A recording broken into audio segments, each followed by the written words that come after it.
Have you ever wondered how psychology shapes user experience design? From Gestalt's principles to color psychology, what biases shape design? How does social proof work? Let's unpack the future of human-computer interaction.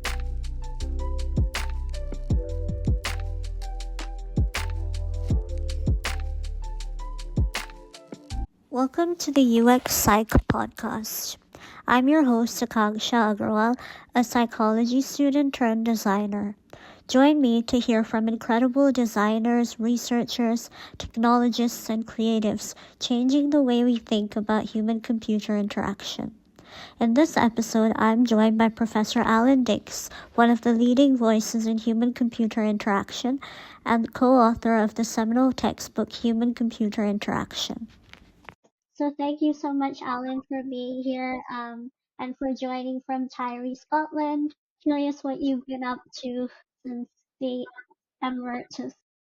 Okay, thank you. It's lovely to be here with you today. And greetings from Scotland, and also because I'm Welsh. Well, bore da for me, or prynawn da for you, because different times of day. But and croeso to Wales, even though I'm not there at the moment. Yeah. And so I read about kind of your trek across Wales, and you mentioned having a vinyl banner that read technology, community, and poetry.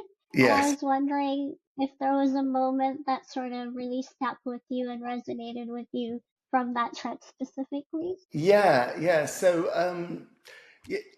I mean, it's a couple of things. So one is having that banner on back and do those things. I did plenty of walking, and at various points, I was just so busy too, just doing partly the technology, the plugging in every evening of all the devices, just to power them, not doing anything, just powering them. I mean, also writing. I wrote 1,500 words a day or something like that. So doing lots of stuff. So it was about halfway around before I wrote any poetry at all. But crucially, I didn't feel as if I was doing either the community or the technology side. And, I was trying to remember the point when it happened, and it was different for the technology and the community. I mean, the community one, a colleague analysed my blogs and said, it's all about social navigation. And I said, nah. Now, most of the time I was just on my own. And that was why I was worrying. I wasn't interacting. I wasn't thinking. He said, no. And of course, what I wrote about were the interactions. And if you'd stopped me at any moment in time, I would have been on my own. And from technology-wise, apart from the camera, which I took 190,000 photographs. 19,000 photographs. And a little voice recorder, which I didn't use that much. There was a few things in my backpack recording, but otherwise, I wouldn't have been using technology. However, every time I stopped, every time I met people, I stopped in an evening as a people, you went to a restaurant, I was both interacting with people and I was often whipping out things, doing things, planning things. Beforehand, I did preparation. Afterwards, I used it. And I realised, and although it's a story I should have understood and known beforehand, how much it's so easy when you're thinking of human-computer interaction, user interfaces, to think about the moment, about the computer in front of you, the device in your hand. But actually, that's surrounded by both in time and space by people who are at different times and in different places, by technology that you use before and after that all fit into that experience. So and I said it's a message. If you'd said it to me before, I would have sort of said, of course. But really brought, and now when I look at everything, I'm looking always at that wider perspective. So today, you've been interacting with me by email before. You'll be doing some work on this recording afterwards in order to do it to make it into a podcast. Other people as well as us will be using their own sort of podcast reading technology to read that or to hear that. And so these onion rings of experience just grow out. And so that perhaps there's lots of more personal things as well, but in terms of a sort of HCI story, that really is perhaps one of the critical ones. And what kind of inspired you to unpack that and explore HCI specifically? HCI itself, this sounds embarrassing, right? But well, it depends how you look at it. You can think of it as an accident, or you can think of it as a bit of, whether it's the world or God, whoever wants to inspiring. Literally, I mean, I'd done mathematics. Mathematics was my first true academic. But then I'd left and was, after my degrees, rather than staying on for a PhD, I went and I worked for a while doing modelling agricultural sprays, actually, and then worked for county council doing COBOL programming. But sort of knew I had to go back to university. And it was my wife's sister was engaged for 1 week before they decided it wasn't a good idea. And in that 1 week, they visited. And during that visit, the husband-to-be, who wasn't in the end, because they said, we were talking about it, he said, there's a person in my church who works at York University in computing. Perhaps you'd like to chat to him, in the days when it was phone rather than video and all that sort of thing. And I mean, it's one of those things people say and don't do anything about. But he did. The person got in contact and said, so the person from York University, Alan Runciman, said, in fact, we've got this project that's about to start and we're recruiting for it. And would you like to apply? And I did. And, I was doing it because it had a formal methods, and HCI was the project. So in some sense, I was coming with the maths head, and that's how I came into HCI. So I said, you can think of it just as an accident, or you can think of it as a bit of destiny or fate or whatever, that sort of pushed me in that direction. And there's always been a bit of me, I should say, that, there was a lot of years when I'd wake up in the night and I dreamt I was still being a pure mathematician. There's a little bit of my heart that's in maths. But I do realise also, and I'm holding on to those two sides, the very practical side that connects to people. Also, I mean, that was the very mathematical formal side, but that's also true of technology in general. Holding on to those is, I sort of, it came to me almost like an accident, but it's both a gift and a skill to learn, and not to throw away one. And I think, perhaps in life in general, it's really hard to do these holding on to things that almost feel in tension, not necessarily opposites. And yet so much can come out of that richness of that interaction. Incredible, yeah. And it seems like design as a field is very much something that's interdisciplinary and that draws from different schools of thoughts and paradigms. Do you have any practical advice or practical tips to help young designers inculcate that more? Wow, yeah, no, it's. I think it is hard. I think that's the thing. It's not, it's easier, and it's easier. I think this is cognitive easiness to throw away some, and sometimes you have to do that. So it's not wrong to focus yourself. The thing that is emotionally hard to do is, and this is a life lesson as well as an HCI lesson, is to both be focused on something, but to also recognise the value of the other thing. It may be you're more of a sort of qualitative design person, but not to think, you can just build stuff. And you see that. Or the other way around, to just think, it's technology. People will work out how to do it. It's their fault if they don't, And these are both, they're caricatures, but both happen. And it is partly because it is difficult. When you choose a path, and you do often have to do that focusing, there's a bit of your head that wants to say that that's the best and most important thing. And you have to do it a little bit to pursue it. But in doing that, it's very easy to then want to dismiss other things. And actually, there are many things that are best, and particularly things that are best for you, and holding on to saying, okay, it's best for me. I have the skills that allow me, and those skills might be practical skills, they may be intellectual skills, they may be emotional skills, that mean this is a thing that I can pursue. But in doing that, to actually recognise that, not in doing that to throw away other things. And we just have to do that because sometimes you can hold everything in your head and do all of the jobs. But in life, most of the time, you're working with other people to try and achieve these things. And the best things are going to happen. It's not just about being interdisciplinary. It's about recognising the value of the others. And once that happens, then you can create the wonderful results at the end. Yeah. That's incredible. No, and that makes so much sense that it's even broader than being interdisciplinary, but kind of acknowledging different people.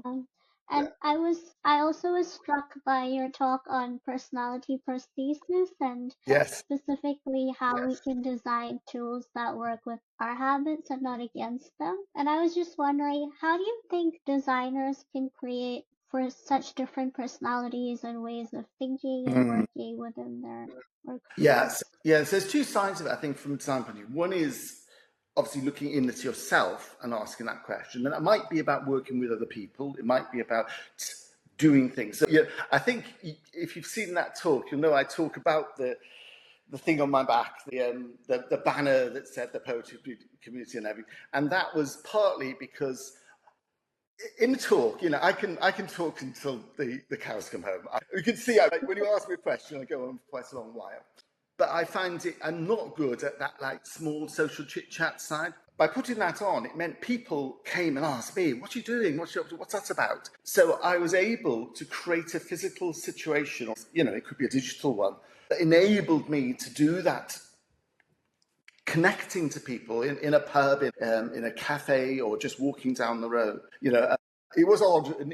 I remember cyclists passing me early on and said, "Hi, Alan." And I thought, it's miles from anywhere. And they suddenly realised I just read it on my back. But it overcame that. What's more difficult, I think, I think the designing I was trying to think, the understanding that other people, so there's two things: understanding that other people's personalities and ways of doing things are different from yourself. Even accepting that mentally is really, really hard. I mean, I've seen this before. I had a PhD student once who was working on computer and physical desktops. So certainly on the computer desktop, she was talking about the different patterns of use that people had, and particularly when you get, like an email attachment, you think, what do I do? And some people just sort of chuck it all in one place. Some people carefully file it and stuff. And I remember her presenting to a group of HCI people, including some reasonably experienced ones. And she talked about all the different things that people did. And immediately people started saying, well, why don't they do X? And basically this works for me. And if you'd asked them, they would have, one is I think they probably would have said, I understand people are different. But their immediate thing was something that they knew worked. But even when you get that, so I think that's the hardest one. The next thing after that is getting. When people talk about empathy, what they often say is about putting yourself into somebody else's shoes. That doesn't help. What helps is putting them in their shoes, and effectively putting their head in your head when you look at things. That's almost impossible. It's difficult to do. I mean, it's one of the places where I actually think AI might do better than human design because it is so difficult. Not as instead of, but as a way of helping us. So, and when I think it sounds like you've seen some of my creativity videos. One of the things I'm constantly finding myself doing, but not necessarily knowing the right answers, even when I think something is a fairly general solution, is always saying, this may not be right for you. Now, that's talking to people as designers. Building that into systems is much more complicated. I sometimes talk about, I don't know anything about Mars bar versus baked bean design, and this is a bit culturally specific, but the idea there are some products that have to work for everybody, and you sort of go for a middling thing. But there are others where I think, being really just saying, actually, and it may be saying it's just going to be for people like me, but knowing that that's not everyone. Right? If you try and design, I think it's the baked bean product, the for everyone one, taking your perspective without realizing you're doing it, then you have problems. Having something that will not appeal to everyone, that can be a solution. I think that the more difficult one involves the engineering side as well as the design side. Is creating systems that are, so say a social media system has to work for everyone. Otherwise, it doesn't work if it doesn't work for everyone, it doesn't work for anyone, because you want to be able to talk to anyone with it. There's limits, but on the whole. So what you really would like to do with that is design them in ways where there's a level of adjustment and beyond the sort of simple tweaking. And that's also true if you think about, I'm thinking about sort of cognitive style. It's also true, of course, for physical ones and for perceptual ones. And that's a real difficult engineering problem. When you get a new operating system, it just changes. And you think, why? You could just have it, if you opted, just stay the same to look, some of the back end things. It's easier not to. It's just easier to say, roll out the new one. So yeah, there are challenges. There's design challenges, but also there's engineering ones. And I think that probably the engineering ones, which are about relating to design, are ones we probably are not dealing with strongly enough within the HCI community, I think, at understanding what that could mean, and then helping business and helping companies to be able to design, build systems that can respond to different people. Thank you for sharing that. And I suppose, would you have any tips or lessons learned in terms of that collaborative process between engineers, but then also designers, and then the users themselves? Yeah. That's a difficult. It should be easy, shouldn't it? Perhaps that says everything. Doesn't it? I certainly worked in environments where that relationship has worked well. So a few years ago, I worked for a company called Thales, not the French arms one, but produced higher education software. So now a part of Sage. The developers, front-end developers, really, really cared about the users. But there was a UX expert as well. That wasn't me. I was sort of research leading department, but there was a person who was a practical UX expert. Although as a UX expert, I'd say it was more about the micro side of UX, as in the design, it's not just the curly edges of the windows, but that kind of thing, the micro interactions. The other people who I'd say in that, and I'm just sort of doing the story and just trying to sort of think about myself, the other people who were really, really critical there and actually talked straight to the users. Now, in a bigger organization, you might have dedicated user researchers who are doing that proactively. But the people who did that, and I think this is quite a common story, were the product managers and the sort of sales folks. This is corporate sales, so it's different if you're doing direct to end user product. So it's a B2B, there were end users, which were academics and students, but it was typically the library staff and the central university people who talked to. But those people were in contact with the people who were at least in contact with the end users, or with the end users, day-to-day contact. And the way in which they all worked together was actually crucial. And that's partly, again, it was about mutual respect. I was trying to think, not necessarily the daily stand-ups, but I'm pretty sure that in the weekly stand-ups, certainly the product managers would have been around, but sometimes the salespeople as well. But certainly they worked fluid together and had social things. This sounds, almost like minimal, but actually it's really important because it's about respecting people as people. They're often just small social things, table football and various things, just coffee and things, and every so often, every month or so, a hack day and things. But things that brought people together. And the users, interesting there, the direct user engagement was through those product managers and those salespeople.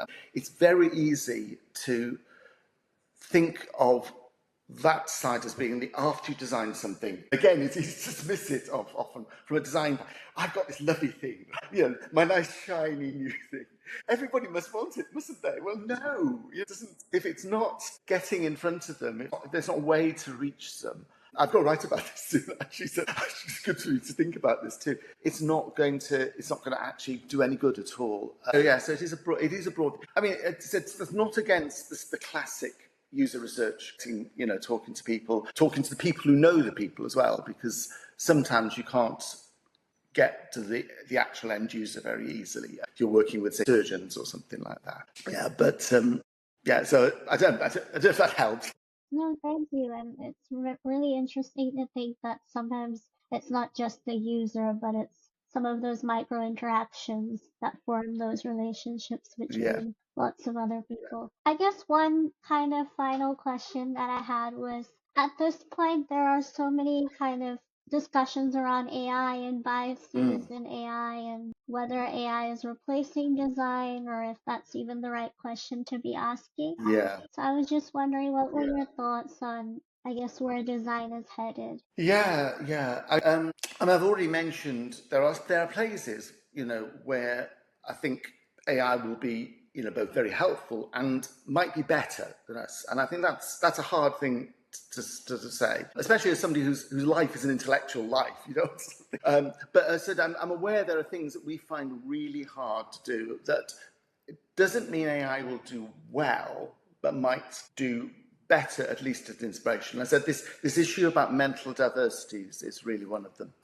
The other side of it, I mean, if you actually look at it, I think there was a recent report that's just come out, it's in the MIT one, isn't it, where they surveyed a company and found a huge proportion of the AI pilots just weren't working. I mean, part of that will be that people the idea of what it can do and what it actually can do. What it can actually do is really good.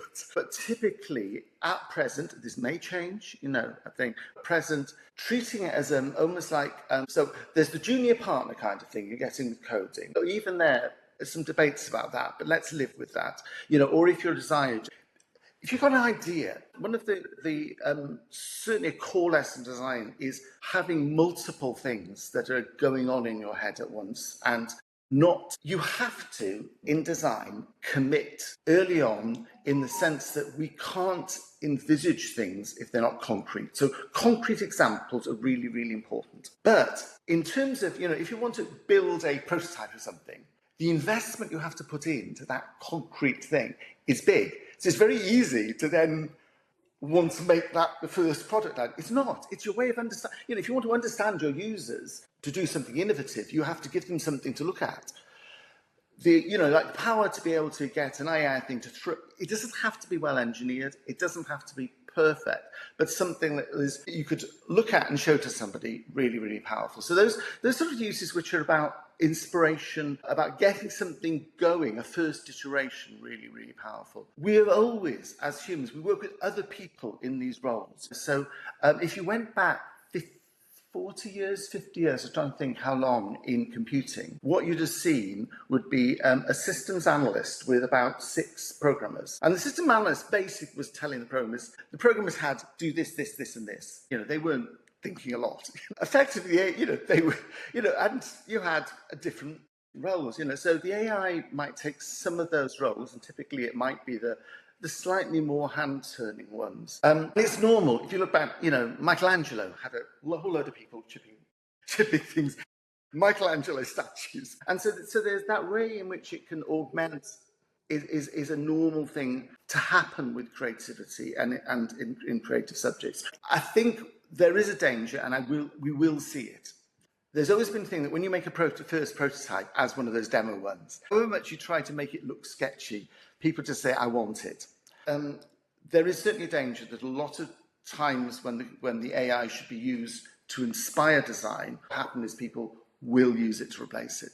So I think we will see those rates. We're seeing it already. It won't be necessarily super successful. There'll be failures. So I think there'll be a way in which it could be used optimally, which might change the roles of jobs. We will certainly see it used non-optimally everywhere. And I guess part of our challenge is this is true of technology in general, for myself as a sort of perhaps a sort of thoughts person who's got a bit of influence, should we say, in terms of thing, but also at the level of when you're doing things, is that bit that steps back and says, what's the real value of this? This is true within the design process. It's also true of the things we are designing for others. What's the places this could really make a difference? Can we use it there?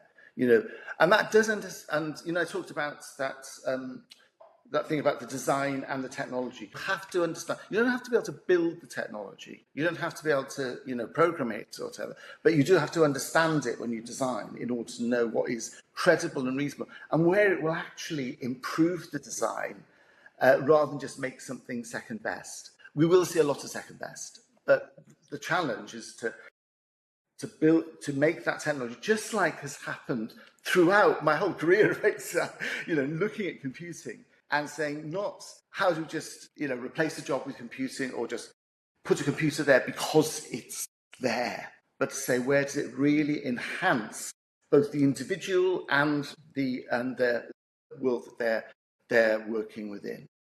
Thank you. No, that's incredible, and what a journey it's been, I think, for you Yeah. within HCI and within usability. And so thank you so much for sharing your insights, Alan, and thank you for your time today and making the time to chat. It's been really lovely.